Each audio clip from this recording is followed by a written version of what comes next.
Going for a family vacation is often the highlight of a child's year. Whether it's jetting off to an exciting new country or staying a little closer to home, there's always fun to be found on a family holiday. But what about when things don't quite go to plan?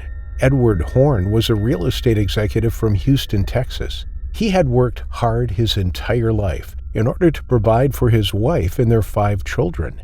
Edward had always wanted to give his family a comfortable life so that they could do things that he had always dreamed of doing when he was a child. One of these things was going on an incredible holiday. Every year, Edward would try to take his family on the most amazing vacation that he could think of. Then, in 1974, Edward took his family on a holiday that they would never forget.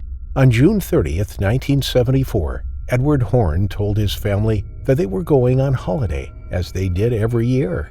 Only this time they were going on a yacht to the Bahamas. Seen as one of the best holiday destinations in the world, the Bahamas boast golden sandy beaches, crystal clear blue water, and glorious sunshine. Seemingly the perfect place to go in order to enjoy a beach holiday. It was no wonder why Edward wanted to take his family there.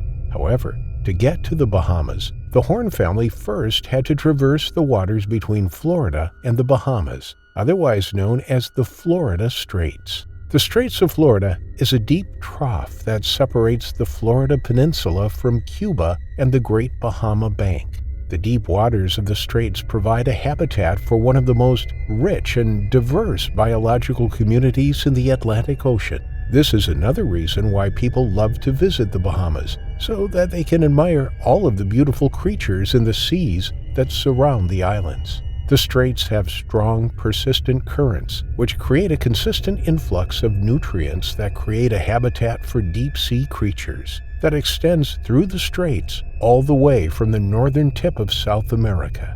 However, the Straits separating Cuba and Florida are extremely dangerous. They hold not only a variety of different species of shark, but a very strong current as well. So if anyone is unfortunate enough to fall into the water, then they would have a difficult time getting out again.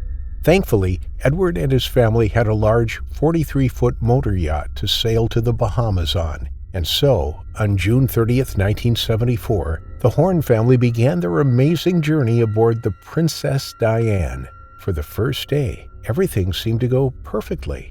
Edward, who had experience sailing, steered the ship whilst the rest of his family helped out on the smaller jobs, such as tying off ropes and changing the sail position. As the day drifted on, the family enjoyed the calm seas and the beautiful sunshine. It seemed as if their holiday was going to be the best one that they had ever had. Little did they know what would happen in only one day's time. The next day, things were just as good for the family. They were all enjoying their time on the yacht and were well underway to the Bahamas. Whilst usually it wouldn't take that long to get to the islands, Edward had decided to take a slower approach so that he and his family could enjoy the time on the water. As the day came to an end and the evening descended, the Horne family all began to settle down to sleep. The children were all in bed, and Edward was going over some last checks with the yacht when he noticed something quite disturbing. After double-checking his discovery, Edward was horrified to confirm that the yacht was listing to one side. Somehow, somewhere, the boat was taking on water. That meant only one thing: they were sinking. At first, after discovering this, Edward checked to see how far away from the nearest port they were.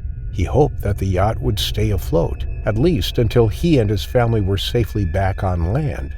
However, after checking the map, Edward soon realized that it wasn't likely that the boat would make it to safety. Knowing this, he quickly informed his wife about what was happening. The couple then proceeded to wake their children up and get them all into their life safety vests. Then, finally, Edward sent a message to the Coast Guard, informing them that they were taking on water and needed help immediately. The message was received at about 10:30 at night, however, and the Coast Guard was unable to locate them due to how dark it was that night. This meant that the Horne family would have to fend for themselves until help was able to arrive. The family stayed on board the Princess Diane for as long as they could. as both Edward and his wife wanted to keep their children out of the water for as long as possible. They knew that it was the best option, as it kept them all dry and slightly warmer than they would be in the freezing ocean. And whilst Edward wasn't entirely aware, there were other dangers lurking below them. Sharks. Edward knew that there were quite a lot of different species of shark in the seas around Florida, such as tiger sharks and great whites. But what he didn't know was that the sharks were most active at dawn, dusk, or, unfortunately, during the night. Eventually, as the hours went by, the ship continued to sink until, at last, Edward and his family were forced to enter the water.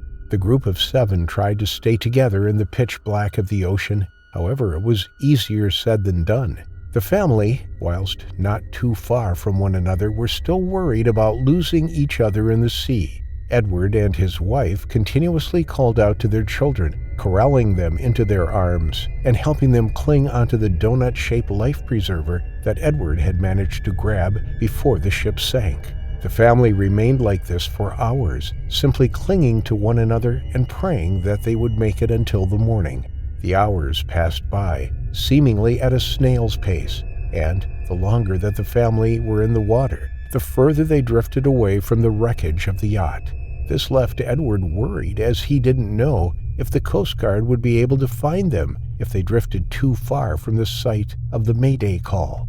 As the morning sun broke the horizon, the family's situation went from bad to worse. One of Edward's children, Billy, had begun to get tired treading water. He was only 10 years old, and having been in the water for over 10 hours, he didn't think that he could hold on for much longer. At one point, Billy let go of the raft to try and readjust himself, but in that split second, the worst possible thing happened. One moment Billy was fine, and the next, he was screaming in agony. Shocked, Edward immediately jumped into action. He grabbed a hold of Billy and pulled him towards him. However, as soon as he had his son in his arms, he was horrified at what he saw. There was a huge bite mark in the little boy's arm, and he was bleeding profusely from it. This set off quite a few alarm bells for Edward. Firstly, it made the older man aware that there were sharks in the water with them, posing a danger to him and his family. Secondly, Edward knew that he needed to get Billy out of the water as quickly as possible. The blood from his wound would only serve to rile the sharks up even more and send them into a feeding frenzy. It could also draw in many more sharks from the area, as sharks are able to smell blood from up to a quarter of a mile away. And, knowing that even one shark was too many, Edward didn't want to entice any more towards his family. With a huge effort, the older man was able to push Billy up onto the top of the life raft, where his 3-year-old brother, Edward Jr., was already.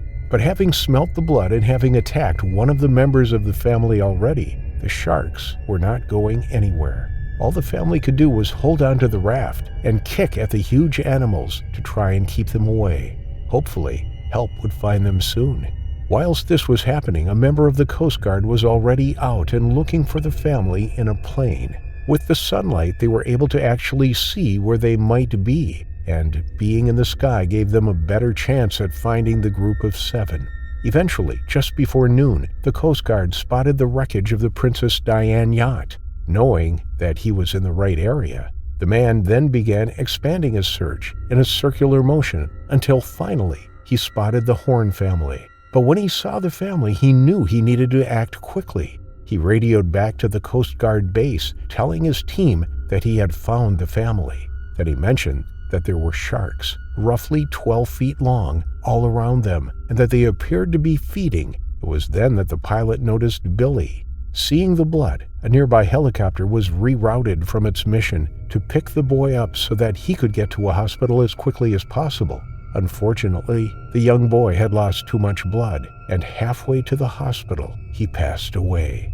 Whilst this was happening to Billy, the pilot of the plane was able to find a small pleasure craft called the Mabel II sailing nearby. He signaled to the boat to follow him and directed them to where the family were clinging on for dear life. Once the rescue boat had located the family, they helped them on board the ship. The family stayed on the boat until the Coast Guard ship Point Lobos arrived to take them back to shore. Once back on land, the entire family was rushed to hospital to make sure that they were all okay. Unfortunately, Edward Jr. was not. Being so young, he had not been able to take the exposure of being on the water for over 12 hours, and he sadly passed away. What was meant to be the holiday of a lifetime had turned into a nightmare that no one would soon forget. The two young boys were given a funeral, and they would be forever missed by their loved ones, who would never forget the day they met their terrifying final affliction.